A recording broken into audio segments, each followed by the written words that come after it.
সবটুকু ভাত শেষ করে তবেই উঠবি কিন্তু। প্রতিদিনের মতো যদি আজকেও না খেয়ে উঠিস তাহলে কিন্তু বকুনি খাবি বলে দিলাম। তুমি প্রতিদিন আমাকে বেশি বেশি করে ভাত দিয়ে দাও। এত ভাত কি আমি খেতে পারি বলো তো কাকি? মোটেও না, তুই যতটুকু খাস ততটুকুই দি। না খেয়ে তুই উঠে যাস, ওরকম একটু একটু করে খেলে শরীরে জোর পাবি কোথা থেকে? একটু খেলে যদি পেট ভরে যায় তাহলে কি করব বলো তো কাকি? সেই এই সব খেলে তোমার পেট ভরে যায়। সারাদিন চিপস গেলেও তোমার পেট ভরে না, না তাই না? চুপ কাকি, বলো না কিন্তু, মা শুনতে পারলে খুব বকা দেবে কাকি। তোকে তো বকা দেয়াই উচিত। এবার তো আমি দিদিকে বলবো তোর কথা। প্রতিদিন ভাত না খেয়ে খেয়ে শরীরের কি অবস্থা করেছিস দেখেছিস? একদম রোগা টিংটিঙে হয়ে গেছিস। মোটেও না, জানো ফুটবল খেলায় আমি সবাইকে হারাই। সব থেকে বেশি বলতো আমার দি। জিজ্ঞেস করো আমার বন্ধুদের। আচ্ছা, বেশ বেশ, দেখ তোর পছন্দের সর্ষে পাবদা করেছি, একটু ভালোভাবে ভাত খা বাবা। সর্ষে কাতলা করেছো কাকি? তাহলে তো আজকে 2 মুঠো ভাত বেশি খাবো। না খাইয়ে তোকে ছাড়ছি না। আগে ভালোভাবে ভাত খাবি, তারপর এখান থেকে উঠতে দেব। তাড়াতাড়ি করে খেয়ে নিতে হবে। আজকে বিকেলে ক্লাবের মাঠে আমাদের ফুটবল খেলা আছে। ওখানে আমি কিন্তু আজকে 5টা গোল দেব ভেবে রেখেছি। সে তো দিতেই হবে, তার আগে তো ভাতটা ভালো করে খেতে হবে। হ্যাঁ, তবেই তো শরীরে শক্তি পাবি গোল দেওয়ার। তোর কাকি, তুমি কিছুই জানো না। ভাত বেশি খেলে তো ঘুম চলে আসবে। তখন কি আর ভালো করে খেলতে পারবো কাকি? ভালো বেশি খেতে দেওয়া ভাত আমি নিজের হাতে খাইয়ে দিচ্ছি না, দেখবি একদম ঘোড়ার মতো ছুটছিস। তুমি হলে আমার সোনা কাকি। তুমি আমায় কত ভালোবাসো। সবাই বলে তোমার মতো কাকি নাকি সবার লাগবে। তুই কি বলছিস? আমি তো বলি আমার কাকি শুধু আমাকেই ভালোবাসবে। পাগল ছেলে কথাকার। নে, চটপট খেয়ে নে, আমার অনেক কাজ পড়ে আছে। তোকে খাইয়ে দাইয়ে তারপর কাজে যাব। আচ্ছা ঠিক আছে। কে ডাকছে আমায়? আমি জেঠালাল। ওই যে তোমায় বলে গিয়েছিলাম বাড়ির ব্যাপারে, সে সম্বন্ধে কিছু ভাবলে? সেই সম্বন্ধে তো আর ভাবাভাবির কিছু নেই কাকাবাবু। আমি তো আপনাকে বলেই দিয়েছি আমরা এই বাড়ি কিছুতেই বিক্রি করব না। কেন মিছিমিছি জেদ করে বসে আছো বৌমা? এই মফস্বলে এই এক টুকরো পুরনো বাড়ি থেকে তোমরা কি পাবে কি? আমরা যা পাই তা নিয়ে আপনাকে ভাবতে হবে না, বরং এখন মানে মানে আসুন দেখি। যখন বলেছি বাড়ি বিক্রি করব না, তখন আপনার তা নিয়ে আর কোনো কথা বলার দরকার নেই। যা বলছো একটু ভেবেচিন্তে বলো বৌমা, সুযোগ কিন্তু বারবার আসে না। আমাকে লোভ দেখাবেন না কাকাবাবু, আমরা লোভী নই। এ আমাদের শ্বশুর বাড়ির ভিটে, আমরা কখনোই বিক্রি করব না। ভেবে দেখো, তোমাদের স্বামীরা কিন্তু বাইরে থাকে। একটা বাচ্চাকে নিয়ে তোমরা মাত্র দুজন এখানে থাকো। কোনো কিছু হয়ে গেলে কিন্তু আপনি কি আমাকে ভয় দেখাচ্ছেন নাকি? ভয় দেখাচ্ছি না, কেবল বলে রাখছি, মানুষের জীবন তো কখন কি হয় তা তো আর বলা যায় না। বেরিয়ে যান বলছি, আমার বাড়ি থেকে বেরিয়ে যান। আপনাকে যেন আর কখনো এই ব্যাপারে আমার বাড়িতে আসতে না দেখি। হ্যাঁ, চলে যাচ্ছি এখন আমি, কিন্তু এর শেষ আমি দেখেই ছাড়বই, আমি বলে রাখছি। আপনার যা করার আপনি করে নিন।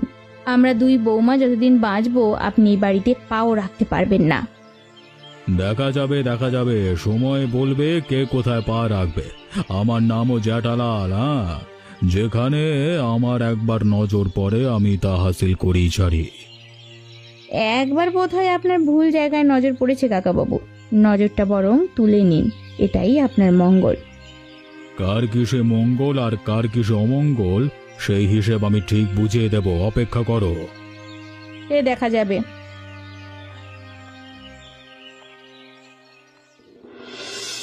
ও দিদি, কোথায় গেলে গো? তুমি আমায় বললে আজ আমায় আচার করা শিখিয়ে দেবে। হ্যাঁ, সে তো শিখিয়েই দেব, তার আগে হাতের কাজটা সেরে নি। কি এত কাজ করছো বলো তো? তুমি সকাল থেকে কতবার তোমায় বলেছি বাড়ির সব কাজ আমি করে দেব, তোমায় করতে হবে না। হ্যাঁ রে, সব কাজ তুই কর, আমি বসে বসে শুধু খেতে থাকি, তাই না? বাজে কথা বলো না তো দিদি, এইসব কাজের তো বেশিরভাগই তুমি করো, আমি আর কতটুকু করি। কাজে কি আর যায় আসে বোন, আমরা দুটিতে এইভাবেই মিলেমিশে বাকি জীবনটা কাটিয়ে দিতে চাই। কখনো যেন কারোর নজর না আমাদের সংসারে না পড়ে দিদি। যদি তা পড়ে তবে আমরা দুজনে মিলে সব বাধা কাটিয়ে দিতে পারবো। কুনজর পড়তে কি আর বাকি আছে রে বোন? অনেকদিন আগে থেকেই পড়ে গেছে। কেন দিদি, আবার কি হলো? আরে ওই যে জেঠিলাল আছে না, প্রমোটারি ব্যবসা করে, তার নজর আমাদের এই বাড়িটায় পড়েছে। আদা জল খেয়ে উঠে পড়ে লেগেছে এই বাড়িটা হাতাবার জন্য। শয়তান আজও এসেছিল। লোকটা তো খুব একটা সুবিধের নয় শুনেছি, আর শুনেছি ওপর মহলের নেতা নেত্রীদের সঙ্গে ওঠা বসা। যাই হোক না কেন, এ বাড়ি আমি ওকে কিছুতেই দেব না। তুমি চিন্তা করো না দিদি ভাই, আমরা দুজনে একসাথে ওর বিরুদ্ধে রুখে দাঁড়াবো। তেমন হলে তোমাদের ভাইদেরও খবর দেব। বেশি বাড়াবাড়ি হলে অবশ্য খবর দিতে হবে। তার আগে দেখি আমরা নিজেরা কত দূর কি করতে পারি। উনি ঘুরে যাওয়ার পাত্র নন, উনি আবার আসবেন, তা আমি ভালো করেই জানি। চিন্তা করো না দিদি, তোমার এক বোন সবসময় তোমার সঙ্গে আছে। একসঙ্গে সব বাধা কাটিয়ে উঠবো। দেখো তুমি, আমাদের এই সোনার সংসার আমরা কিছুতেই ভাঙতে দেব না। আমরা দুই বউ মিলে আমাদের এই সংসার সাজিয়ে রাখবো। হ্যাঁ, একদম তাই হবে দিদি।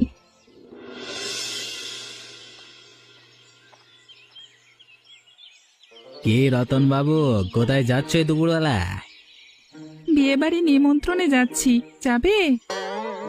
বাবা রতন, তুমি তো মজা করতে শিখে গেছো দেখছি। এখন মজা করবার মুডে নেই। কেন কেন, কি হলো, কি এত মন খারাপ কেন? সকালবেলায় পরপর 5 গোল খেলে কেমন লাগবে তোমার? ও আচ্ছা, এই ব্যাপার, বুঝলুম ব্যাপারটা। তা কার কাছে এত গোল খেলে রতন বাবু? অত জেনে তোমার কি? তুমি কি আমার হয়ে গোল দিয়ে আসবে নাকি? দিয়ে আসতেই পারি, হাজার হোক তুমি আমার ভাগ্নে বলে কথা। আমি তোমার ভাগ্নে হতে যাব কোন সুখে? হ্যাঁ, আমার তো মামা আছে, তুমি তো আমার সেই মামা নও। আরে আমি হলাম তোমার পাড়া তুতো মামা। মানে এটা আবার কেমন মামা? আরে আমার বাড়ি তোমার মায়ের বাপের বাড়ির কাছে, তোমার কাকি ভালো করেই চিনবে। আরে আমাকে এখন তোমার বাড়ি নিয়ে চলো, তাহলে বুঝতে পারবে। তোমাকে আমাদের বাড়ি নিয়ে যেতে পারি, তার আগে আমাকে কথা দাও যে তুমি আমার হয়ে আমার বিপক্ষকে 5 গোল দেবে। বিকেলে খেলা আছে। সে তো অবশ্যই, চিন্তা করো না, একদম গোলে গোল করে দেবো। হ্যাঁ চলো, ঠিক আছে, চলো।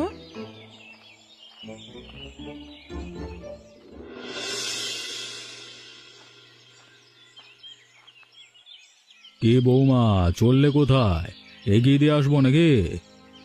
আপনার সাহস কি করে হয় আমাকে এ কথা বলার? সাহসের কি আছে মা, আমি তো তোমার বাবার মতো। খবরদার বলছি, আমার বাবার মতো একজন সম্মানীয় মানুষের সঙ্গে আপনার মতো লোভী প্রমোটারির কোনো তুলনা হয় না। ভালো ব্যবহার করছি, সহ্য হচ্ছে না, তাই না? আপনার মতো লোভী মানুষকে চিনতে আমার বাকি নেই। আপনার সুবিধা বুঝে আপনি মানুষের সঙ্গে ব্যবহার করেন, কাজ ফুরোলে ছুঁড়ে ফেলে দেন। ভাবলাম রোদ পড়া দুপুরে তুমি হেঁটে হেঁটে যাচ্ছ, একটু এগিয়ে দিই, উল্টে তুমি আমাকে তেজ দেখাচ্ছ। দেখুন, আমি ভদ্র বাড়ির বউ, আপনার সঙ্গে এতক্ষণ কোনো অভদ্র আচরণ করিনি। ভাববেন না যে আমার ধৈর্যের পরীক্ষা আপনি নেবেন। দেখো বৌমা, আমি তোমাদের ভালোই চাই। কেন মিছে মিছে পড়ে আছো বলো তো? তার থেকে ওটা আমার হাতে তুলে দাও। 2 কামরা 2টো ফ্ল্যাট পাবে, নগদ টাকা, এর থেকে বেশি আর জীবনে কি চাই? আপনার কাছে এটা অনেক কিছু হতে পারে, কিন্তু আমার কাছে এটা আমার ঘর, এটা আমার সব কিছু। কোনো কিছুর মূল্যেই আমি তা ছাড়বো না। তোমরা যে ভালো কথা শোনবার মানুষ নয় তা বুঝে গেছি। যা করবার আমি অন্য পথে করব। হুমকি দিচ্ছেন? হ্যাঁ দিচ্ছি। আমাকে চেনো না, কেঁদেও কুল পাবে না। চিনি মানে? অবশ্যই চিনি। বাংলা ভাষায় যাকে বলে দালাল। বৌমা, মুখ সামলে কথা বলো বলছি। তুমি মেয়ে মানুষ না হলে এখানেই কিন্তু এখানেই মেরে ফেলতেন। সব কৈফিয়ত তোমাকে দিতে আমি বাধ্য না। আমি যাচ্ছি, তবে তোমরা বাক্সপত্র গুছিয়ে রাখো। খুব তাড়াতাড়ি তোমাদের আমি ভিটে মাটি থেকে উচ্ছেদ করে ছাড়ব।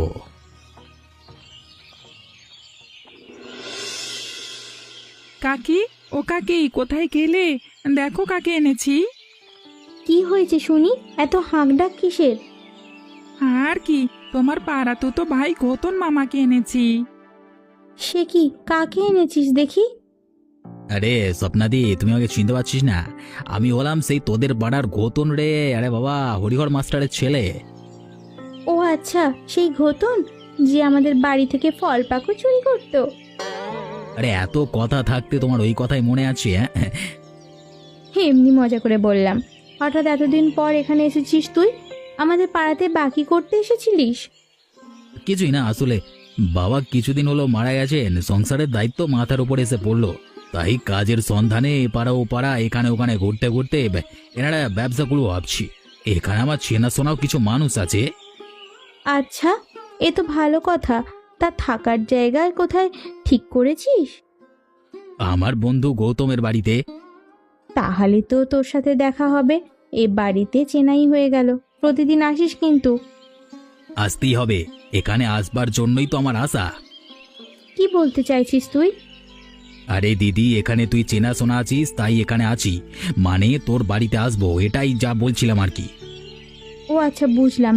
ঠিক আছে, এখানেই যখন থাকছিস, কাল দুপুরে আমাদের বাড়িতে তো নিমন্ত্রণ রইল। আসতে হবে কিন্তু। আচ্ছা আচ্ছা, বেশ বেশ, হ্যাঁ, আমি না আসবো। আমি এখন আসছি, বুঝলি দিদি, এরও কাজ বাকি আছে, এলাম তবে। আচ্ছা, ঠিক আছে।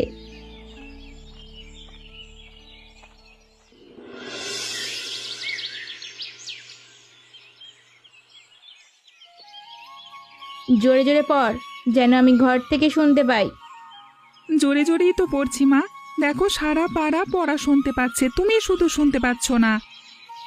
যেই পড়ার কথা বলবো তখনই যত অজুহাত। অন্য কথার বেলায় কোনো সমস্যা নেই। সবসময় আমাকে বকতে পারলেই খুশি হও। এই যে আমি কত ভালো ফুটবল খেলি, সেটা তো দেখো না। হ্যাঁ, সেই ফুটবল খেলে হাত পা ভেঙে কবে কি ঘটাবি তার কোনো ঠিক নেই। আরে না না, সেসব কিচ্ছু হবে না, আমি যথেষ্ট শক্ত সামর্থ্য। সে আর বলতে, কতদিন আগে হাতু পেটে করে এনেছিলিস মনে আছে? ভাগ্যিস তোর কাকি ছিল, না হলে সেদিন যে কি হতো কে জানে। ভাগ্যিস কাকি ছিল, না হলে আমাকে মেরে তুমি পাট পাট করে দিতে। মেরে পাট পাট করে দেওয়ার মতো কাজ করলে তো তাই করব, তাই না? নে নে, কথা না বলে এবার পড়া শুরু কর। পুরো চ্যাপ্টার পড়া শেষ না হওয়া পর্যন্ত যেন উঠতে না দেখি। আচ্ছা মা, ছোটবেলায় তুমি পড়তে বসতে? হ্যাঁ, নিশ্চয়ই নিশ্চয়ই বসতাম। পড়তে না বসলে তোমার দাদু দিত দুঘা, বুঝলে? এমন কড়া শাসন ছিল তার। তার আদেশ অমান্য করার ক্ষমতা আমাদের কারোর ছিল না। বুঝলাম। ভাগ্যিস আমি মামা বাড়ি থেকে পড়াশোনা করিনি, আমাকেও দিত দুঘা। তাতেই তো আসল শিক্ষা হতো। কিন্তু আরেক দিক দিয়েও ভালো হতো, ছোট মামার সাথে মিলে মাঠে ফুটবল খেলতাম, আর কেউ আমাকে বাধাও দিত না। তবে রে বদমাইশ, হ্যাঁ? সব সময় তোর ফুটবল খেলা, তাই না? আচ্ছা মা, তুমি রোনাল্ডো মেসির নাম শোনোনি? জানো ওরা ফুটবল খেলে কত বিখ্যাত? হ্যাঁ, কারণ ওনারা গুণী মানুষ, বুঝলি তো? সব কিছু করতে একটা নির্দিষ্ট লক্ষ্য থাকা চাই। এটা করবে ওটা করবে শুধু মুখে বললেই হয় না। ফুটবল খেলতে হলে ফুটবলকে ভালোবেসেই খেলতে হয়। আবার পড়াশুনো করতে হলে শুধু পড়াশুনোই করতে হয়। মন থেকে যা করবি ভালোভাবে করবি। ভালো ভালো কথা বললে মা, এইরকম মিষ্টি মিষ্টি কথা বলতে পারো না, সব সময় যেমন খ্যাক খ্যাক খ্যাক খ্যাক করো। তবে রে, আমার সঙ্গে মশকরা দেখবি দেখবি দেবো কানটা মুলে। ও মামা, বড্ড খিদে পেয়েছে, একটু খাওয়াও না দয়া করে। কি খাবি বল? যা খাবি হালকা করে কিছু বানাবো। রাতে আবার সেই ভাত খাবি তো? বল কি বানাবো? তোমার কি কি মানে খাবার অপশন আছে? দাঁড়া, ভেবে বলছি। মুড়ি মাখা, চা বিস্কুট, চাউমিন, এগুলোর মধ্যে কোনটা খাবি? তাহলে সহজ করে মুড়ি মাখা করে দাও, তোমারও কষ্ট কম হবে আর আমারও পেট ভরবে। বেশি করে লঙ্কা দিও কিন্তু মা। একদমই নয়, বেশি ঝাল খেলে তোমার শরীর খারাপ করুক, ওই আর কি। ওটি হচ্ছে না। কিচ্ছু হবে না মা, আমার একদম বানানো চেহারা, ইট বালি খেয়েও আমি হজম করতে পারি, তুমি আনোই না। উফ, ওরে আমার বীরপুরুষ ছেলে রে, আমি আনছি, তুই কিন্তু পড়তে থাক। আসলে কিন্তু আমি পড়া ধরবো। জো হুকুম মেরি মা। চেয়ারটা টেনে এনে বস ঘুতন, জিরিয়ে নে, তারপর না হয় বাড়ি ফিরবি। তুই যা খাওয়া খাওয়ালি, বাড়ি কিভাবে ফিরবো তাই ভাবছি। তাহলে একটু গড়িয়ে নে না, বিছানা করে দিচ্ছি না হয়। আরে না রে স্বপ্নাদি, তোকে এত ব্যস্ত হতে হবে না, এখানে বসলেই ঠিক হয়ে যাব। আচ্ছা, কাউকে দেখতে পাচ্ছি না তো। রতন বাবু বা তোর বড় যারা সব কোথায়? আরে রতনের পরীক্ষা চলছে, তাই দিদি গেছে তাকে আনতে। কিছুক্ষণের মধ্যে হয়তো চলে আসবে, দেরিও হতে পারে। দিদি তোর কথা জানে, দিদি সব রান্না বান্না করে দিয়ে গেছে। ও আচ্ছা, বুঝলাম বুঝলাম। ওনার সঙ্গে পরিচয় করবার খুব ইচ্ছে ছিল তো আর হলো না আজকে। এই ঠিক আছে, তুই তো এখন এখানেই থাকিস, একদিন না হয় আলাপ হবে। সে তো নিশ্চয়ই হবে, তোকে একটা কথা বলবো। হ্যাঁ বল, কি বলবি? আচ্ছা, তুই তো ভালো ছাত্রী ছিলিস। তুই তাই নয়, মানে তুই তো কলেজ করবার সময় রাজনীতিতেও ঢুকেছিলিস। কলেজে তো তোর খুব জনপ্রিয়তাও ছিল। সবকিছু ছেড়ে এখন কি একদম সংসারে মন দিয়েছিস নাকি? সেরকম বলতে পারিস, তবে ইচ্ছে কি সবার পূরণ হয়? তাই আমি আর এসব ভাবি না। ইচ্ছেটাকে আমার জাগিয়ে তুলবি। এখন মেয়েরা রাজনীতিতে কত এগিয়ে। সবই তো বুঝলাম, পরিবার কি আর সায় দেবে? কাজ করতে গেলে সব সময় কি পরিবারকে জানিয়ে করতে হয়? সাফল্য পাওয়ার পর সবাইকে জানাতে হবে। কিন্তু এটা কি ঠিক হবে? সবাই আমাকে কত ভালোবাসে, আগলে রাখে। এখানে সবাই আমার কত আপন। তুমি এখানেই পচে মরো, তোমার দ্বারা কিচ্ছু হবে না। বৃথাই তোকে বললাম। ধর, এভাবে বলিস না। সারা জীবন স্বপ্ন ছিল আমি নেত্রী হব, কেবল বাবা মেনে নেয়নি বলে আর এগোতে পারিনি। তাহলে আজকে যখন সুযোগ এসেছে তখন কেন না করছিস? কি বলতো, আমি দণ্ড থেকে বের হতে পারছি না।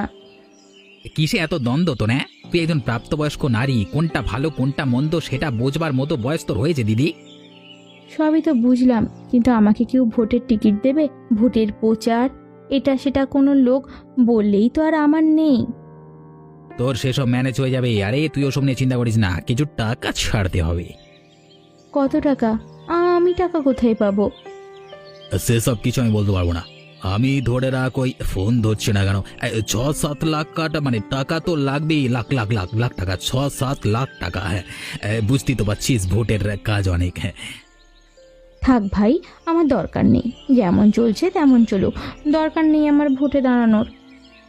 দিদি তোর ভালোর জন্যই বললাম, পারলে একটু ভেবে দেখ। এত বড় একটা বাড়ি কি মানে যদি না কাজে লাগাতে পারিস তাহলে তো আমার বলবার কিছু নেই। কি বলতে চাইছিস? আরে বাবা, এই বাড়িটা তো অনেক দিনের পুরনো। আরে প্রমোটারকে দিয়ে দিলে ভালো টাকায় পাবি, তারপর নিজের ফ্ল্যাট নিয়ে থাকবি। একবার কথাটা বলি দেখ না, বাড়ি দে। না বাবা, এ ব্যাপারে আমি নেই, দরকার নেই এসবের। আমার বড় যাকে একজন এই প্রস্তাব দিয়েছিল, রীতিমতো ওনার সাথে এখন আদায় কাঁচকলায় সম্পর্ক। আমি বললাম ভেবে দেখ, যেটা ভালো বুঝবি তাই করবি। যদি আমার প্রস্তাবটা মনে ধরে তাহলে আমাকে বলিস।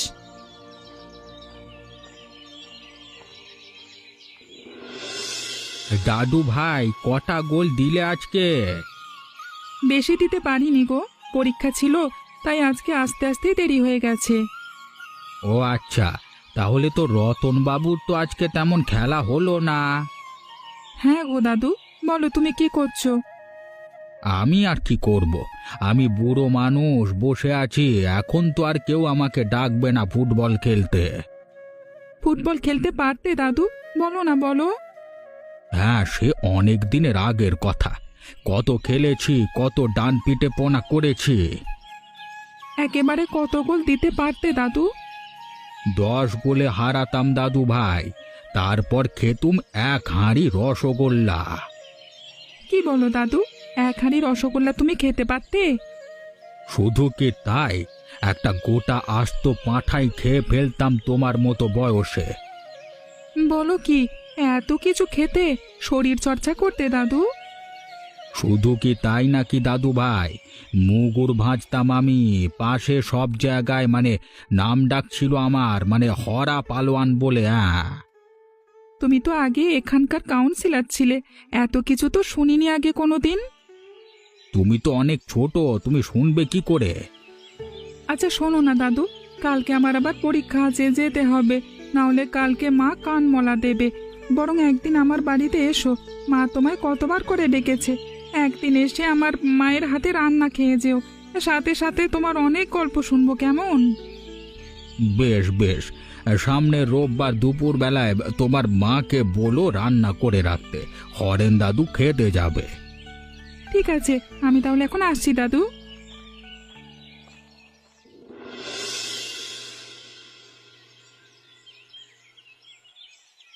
আসবো দিদি। আয় না, এই দেখ কি সুন্দর আসন বুনছি। আয় আয়, তোকে শিখিয়ে দিচ্ছি। আসলে তোমার সঙ্গে আমার কিছু কথা ছিল। বল না, বস। ওই যে ঘটন আছে না, বলেছিলাম না আমাদের বাড়িতে আসবে। ও, তোর পাড়ার ওই ভাই তো, তাকে রতন বাড়িতে এনে